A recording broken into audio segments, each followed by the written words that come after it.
오늘은 홀로 살고 있는 75 김순애의 이야기입니다. 젊은 시절 김순애는 남편과 함께 새벽 어둠을 가르며 시장 좌판을 펼쳤습니다. 추운 날에는 손이 얼어붙을 것 같았고 더운 날에는 온몸이 땀에 젖곤 했지만 두 아들이 자라는 모습을 보며 버텨냈습니다. 큰아들 최상호, 막내아들 최준호 두 아들은 이 부부의 자랑이자 삶의 이유였습니다. 밥상 위에 김치 한 가지뿐이던 날에도 네 식구가 둘러앉아 웃으며 밥을 맛있게 먹었습니다. 힘들었지만 그 시절이 인생에서 가장 따뜻한 시간이었다고 김순애는 떠올렸습니다. 세월이 흐르면서 남편은 먼저 세상을 떠났습니다. 큰아들 상호는 결혼하고 아이를 낳으며 자신의 가정을 꾸렸고 막내 아들 준호는 결혼을 미룬 채 일에 집중하고 있었죠. 세월은 흐르고 김순애의 집에는 이제 텔레비전 소리만이 정막을 대신해 울리고 있었습니다. 그래도 김순애는 자식 키웠으면 됐다라고 스스로를 다독이며 소박한 일상을 이어가고 있었습니다. 막내 아들 최준호는 대학을 졸업한 뒤 해외 파견 근무를 나갔고 벌써 5년째 해외 체류 중입니다. 준호는 몸은 멀리 떨어져 있었지만 마음만큼은 늘 어머니 곁에 둘 만큼 효자였습니다. 준호는 하루에 한 번 아무리 피곤해도 시간이 애매해도 반드시 전화를 걸었습니다.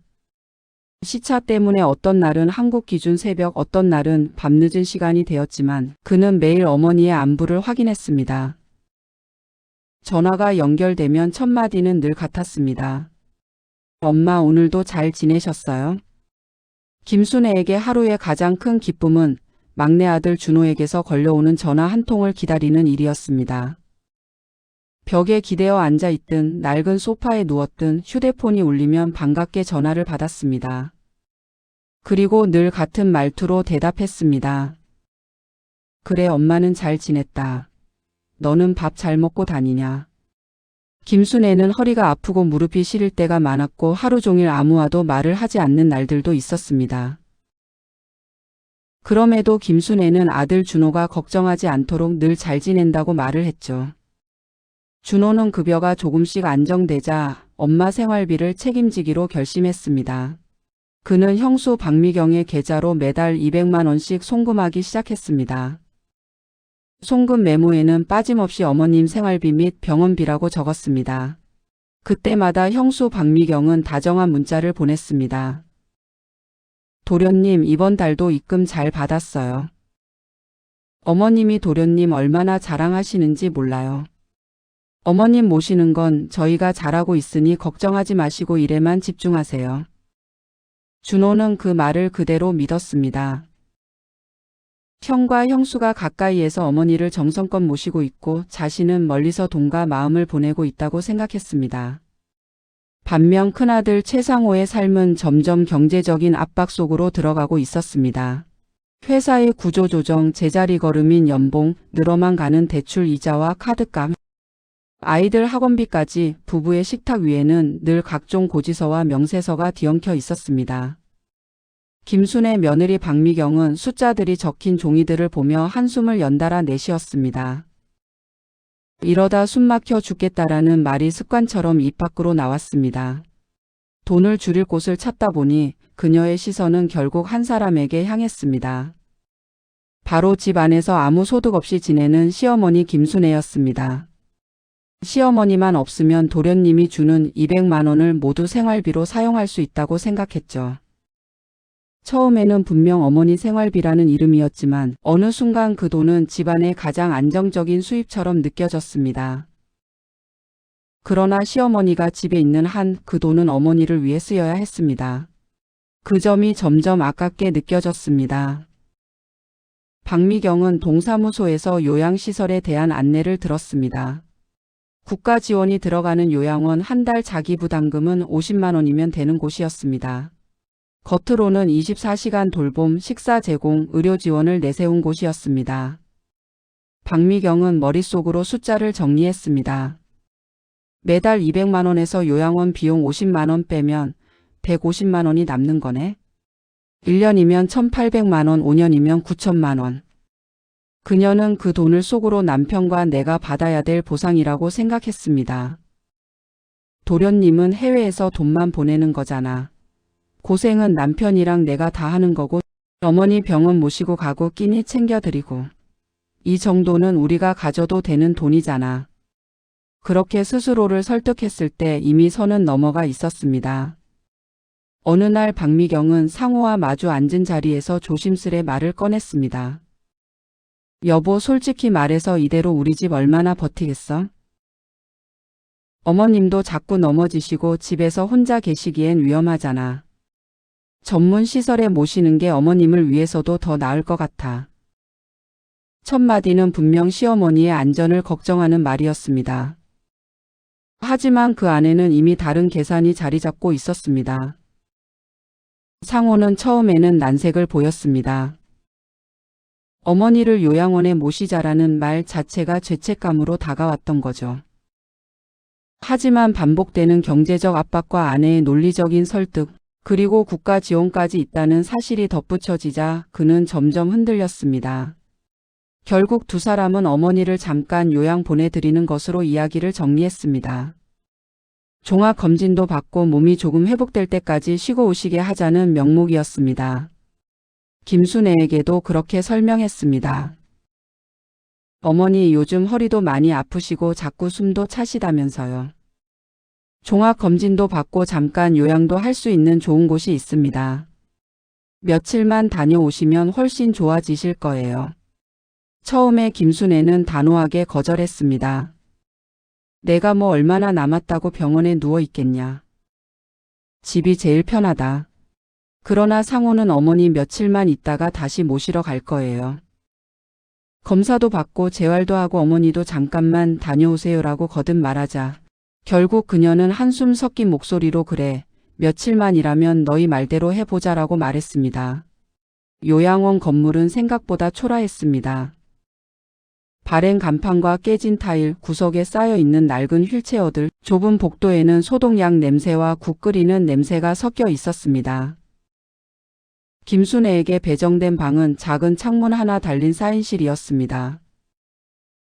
낡은 침대 4개가 놓여있고 커튼 하나가 공간을 대충 나누고 있었습니다.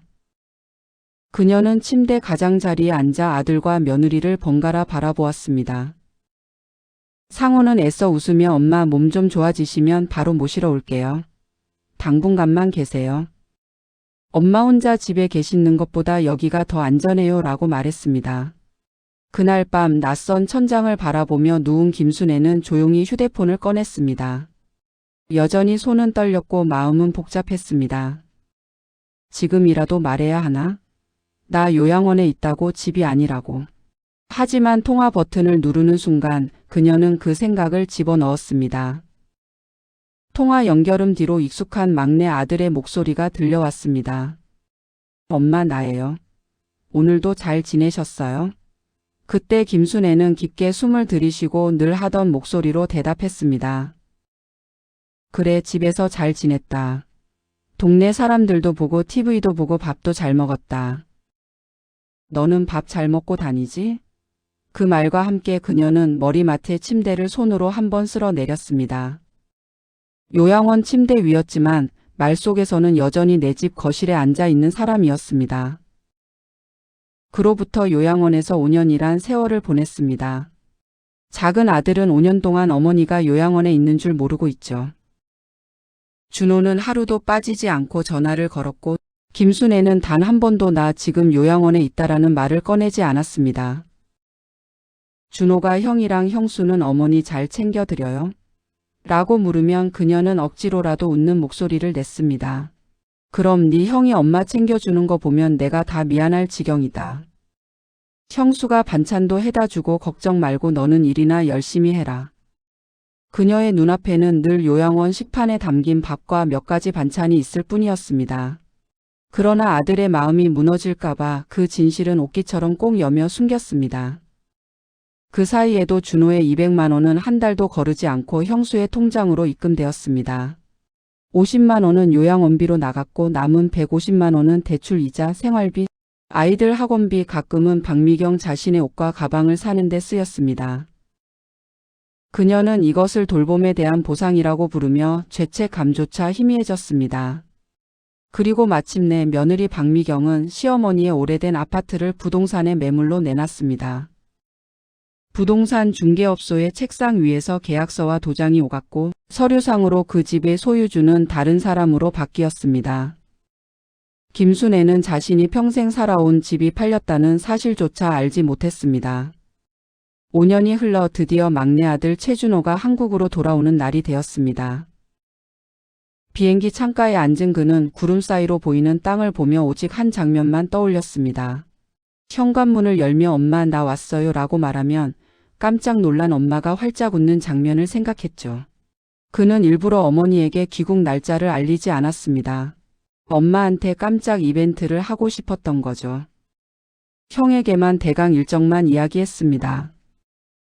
얼마나 놀라실까 하는 기대감에 오랜만에 설레는 마음도 들었습니다. 그러나 택시에서 내려 익숙해야 할 골목으로 들어섰을 때 그는 어딘가 어색한 기분을 느꼈습니다. 아파트 외벽은 예전보다 더 낡아졌고 현관문과 도어락은 전과 다른 색과 모양이었습니다. 계단을 올라가 집 앞에 선 준호는 여러 번 동과 호수를 확인했습니다. 준호는 떨리는 마음으로 초인종을 눌렀습니다. 문이 열리자 모르는 얼굴의 중년 부부가 나왔습니다. 준호는 조심스럽지만 떨리는 목소리로 물었습니다. 여기 김순애 할머니 안 계시나요? 제가 그분 막내 아들입니다. 네. 그분 아드님이세요? 이 집은 작년에 저희가 매수해서 이사 들어왔습니다. 큰아드님이 서류 다 챙겨오셔서 계약하고 가셨어요. 그 말은 준호의 귀에서 천천히 반복되었습니다. 준호는 곧장 형 상호의 집으로 향했습니다. 초인종을 누르자 형수 박미경이 놀란 표정으로 문을 열었습니다. 어머 도련님? 진짜 오셨네요. 반갑다는 말과 놀랐다는 말이 섞인 목소리였습니다. 잠시 뒤 상호도 나왔습니다. 상호의 얼굴에는 피로와 긴장이 동시에 묻어 있었습니다. 준호는 형을 보며 인사보다 먼저 가장 중요한 질문을 던졌습니다. 형 엄마는 어디 계시는 거야? 순간 공기가 무겁게 가라앉았습니다. 상호와 미경은 서로를 한번 쳐다보았습니다. 잠시 망설이던 끝에 박미경이 먼저 입을 열었습니다. 도련님, 사실 어머님이 몇 년 전부터 편찮으셨어요. 집에서 모시기에는 너무 위험한 상태라 요양원에 모시고 있어요. 준호는 그 말을 듣는 순간 귀를 의심했습니다. 요양원이라고요? 그 단어 하나가 5년 동안의 모든 통화 내용과 충돌했습니다. 그동안 어머니는 늘 집에서 잘 지냈다고 말해왔기 때문입니다. 준호는 요양원의 이름과 위치를 물었고 그 과정에서 한 가지를 더 알게 되었습니다. 어머니가 계신 곳은 요양원 중에서도 열악한 환경이었다는 것을요. 그는 머릿속에서 단순한 계산을 했습니다. 5년 동안 매달 200만 원씩 보냈는데 50만 원만 어머니를 위해 사용했단 말이야. 매월 생활비 명목으로 한국에 보낸 200만 원이 어디로 흘러갔는지는 묻지 않아도 뻔했습니다. 그럼에도 준호는 따지고 묻기 전에 먼저 어머니를 만나야 한다고 생각했습니다. 준호는 더 이상의 대화는 뒤로 미룬 채 곧장 요양원으로 향했습니다. 요양원 복도에는 오래된 바닥재 위로 발자국 소리가 길게 울렸습니다. 담당자의 안내를 따라 들어간 병실 창가 쪽 침대에는 작게 웅크린 한 노인의 뒷모습이 보였습니다. 하얗게 센 머리, 조금 굽은 어깨. 준호는 그 모습을 보는 순간 다리가 굳는 것 같았습니다. 그가 조심스럽게 다가서자 김순애가 천천히 고개를 돌렸습니다. 둘의 눈이 마주치는 순간 김순애의 눈이 크게 흔들렸습니다. 준호냐? 라는 입모양이 또렷이 보였습니다. 그 방 안에서 어떤 말들이 오갔는지는 한 문장으로 설명하기 어려웠습니다. 반가움과 미안함, 안도와 분노, 수많은 감정이 뒤섞인 시간이 흘렀습니다. 분명한 것은 그날 이후로 준호는 어머니를 이곳에 두지 않겠다고 마음속에 굳게 다짐했다는 점입니다. 준호는 요양원의 보호자 변경 절차를 밟았습니다. 김순애의 주 보호자는 큰아들에서 막내아들로 변경되었습니다. 그는 자신이 구해둔 작은 전셋집에 어머니 공간을 마련했습니다. 햇빛이 가장 잘 드는 방에 새 침대를 들이고 작은 옷장과 서랍장을 놓았습니다. 창가에는 어머니가 좋아하던 작은 화분을 올려두었습니다. 요양원을 나오는 날 김순애는 뒤를 한번 돌아보며 그래도 살아서 나온 게 어디냐라고 조용히 말했습니다. 그 한마디에는 원망과 체념 그리고 안도가 함께 담겨 있었습니다. 새 집에서의 일상은 많이 달랐습니다. 아침에는 주방에서 된장국 끓는 냄새가 났고 거실에는 엄마와 작은 아들과의 대화가 끊임없이 오갔습니다. 저녁이면 모처럼 둘이 나란히 앉아 예능 프로그램을 보며 웃기도 했습니다. 그러나 김순애의 마음 한켠에는 여전히 무거운 돌이 하나 얹혀 있었습니다. 큰아들 부부가 자신을 요양원에 보낸 일, 몰래 집을 팔아버린 일, 막내 아들의 돈을 개인적으로 사용한 일, 모든 것이 하나의 덩어리처럼 박혀 있었습니다. 결국 어느 날 밤 그녀는 결심을 했습니다. 식사를 마친 뒤 김순애는 오래된 손가방 하나를 조심스럽게 꺼냈습니다. 가방 안에는 세월의 흔적이 묻어있는 여러 장의 서류가 들어 있었습니다. 등기부등본, 예금, 잔액증명서, 보험과 투자 내역이 정리된 종이들, 남편이 생전에 조용히 넘겨주었던 건물의 서류까지 그 종이들을 하나하나 살펴보았습니다. 김순애는 겉모습과 달리 상당한 자산을 가진 사람이었습니다. 평생 허리를 굽혀 일하며 모은 돈과 남편이 넘겨준 재산이 세월을 지나며 불어난 결과 그 총액은 50억 원이 넘는 규모가 되어 있었습니다. 하지만 이 사실을 아는 사람은 지금까지 김순애 혼자뿐이었습니다. 큰아들 상호도 며느리 박미경도 막내 아들 준호도 몰랐습니다. 그녀가 이 사실을 숨겨온 이유는 단순했습니다. 자신이 돈 많은 노인이 아니라 가진 것 없어 보이는 그냥 엄마일 때 자식들이 자신을 어떻게 대하는지 보고 싶었습니다. 그 결과 그녀는 두 아들의 선택을 똑똑히 보게 되었습니다. 김순애는 변호사를 찾았습니다. 몰래 팔려나간 집의 매매 서류를 보여주며 이 과정이 자신의 명시적인 동의 없이 진행되었다는 사실을 설명했습니다. 요양원에 있는 동안 누군가 위임장을 꾸미고 도장을 가져다 쓴 정황까지 하나하나 짚어나갔습니다. 법적 절차는 길고 복잡했지만 그녀는 한 걸음씩 밟아 나갔습니다. 시간이 흐르고 결국 법원은 이 집 매매에 중대한 하자가 있었음을 인정했습니다. 김순애의 집은 정상적인 동의 절차 없이 무단으로 매매된 부분이 있었고 그 과정에서 법적 책임이 큰아들 부부에게도 있었습니다. 결과적으로 김순애는 집에 대한 소유권을 다시 되찾았습니다. 그러나 그것으로 끝이 아니었습니다. 이미 집을 샀던 매수인에게는 매매 대금이 다시 반환되어야 했고 계약 해제에 따른 위약금과 각종 손해배상까지 발생했습니다. 이 모든 부담은 매매 당시 그 돈을 이미 생활비와 대출 상환 등에 써버린 큰아들 상호와 며느리 박미경에게 돌아갔습니다. 준호와 미경 부부는 집과 재산을 모두 담보로 잡혀야 했고 갚지 못한 이자와 위약금까지 더해져 사실상 빚더미 위에 앉게 되었습니다. 상호와 박미경에겐 그 돈을 마련할 여력은 없었습니다. 친척에게 손을 벌릴 수도 없었고 이미 신용도도 바닥이었습니다. 결국 두 사람은 소송과 빚에 쫓기는 신세가 되었습니다. 큰아들 상호와 며느리 박미경 입에서는 제발 살려달라는 말이 나올 정도였습니다. 김순애는 다시 한번 서류를 들여다보았습니다. 되찾은 집과 자신 명의의 재산들 그중 상당 부분을 어떻게 할지 그녀는 마음속에서 이미 답을 내리고 있었습니다. 그녀는 막내 아들 준호를 불러 조용히 자신의 결정을 전했습니다. 자신의 재산 대부분을 막내 아들 준호에게 증여하겠다는 말이었습니다. 준호는 처음에 당황했습니다. 엄마, 저는 엄마랑 이렇게 같이 지내는 것만으로도 충분해요. 그러나 김순애는 고개를 저었습니다.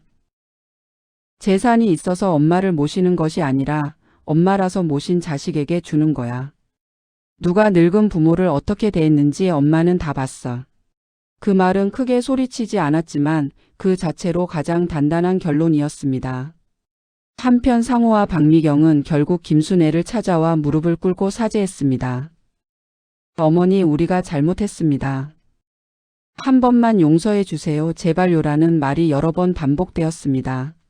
김순애는 차분한 눈빛으로 두 사람을 바라보며 말했습니다. 살다 보면 돈이 궁할 수도 있고 힘들 수도 있지. 그럴 때 부모에게 손을 벌릴 수도 있어. 하지만 너희는 나를 짐으로만 본 거야. 그 선택에 대한 값은 이제 너희가 치르면 되는 거다. 그 말은 화를 내지 않아도 가장 무거운 선고처럼 들렸습니다. 김순애는 막내 아들과 거실에 나란히 앉아 차를 마시며 하루를 나누는 재미가 일상이 되었습니다. 동네 노인정에서 있었던 일, 시장에서 사온 반찬 이야기, 드라마 이야기, 그렇게 일상적인 대화는 작지만 깊었습니다. 어느 날 김순애는 조용히 말했습니다. 노인들이 돈이 없어서만 불쌍한 게 아니야. 마음 둘 곳이 없어서 더 불쌍한 거지. 부모를 어디에 모시는지가 중요한 것이 아니라 어떤 마음으로 대하는지가 더 중요한 거란다. 해가 저물고 창밖으로 붉은 노을이 번져갔습니다. 예전 오래된 아파트 대신 새로운 동네의 하늘 아래에서 김순애는 인생의 마지막 장을 조금은 덜 외롭고 조금은 더 당당하게 넘기고 있었습니다. 그리고 이 이야기를 듣는 누군가에게 조용히 말을 건네고 있는지도 모릅니다. 노후를 누가 책임져 주기를 기다리기보다 내 마음을 지킬 사람을 먼저 볼 줄 아는 눈이 필요합니다. 그리고 자식에게도 알려주어야 합니다. 효도란 돈이 아니라 부모를 향한 진심에서 비롯된다는 사실을요.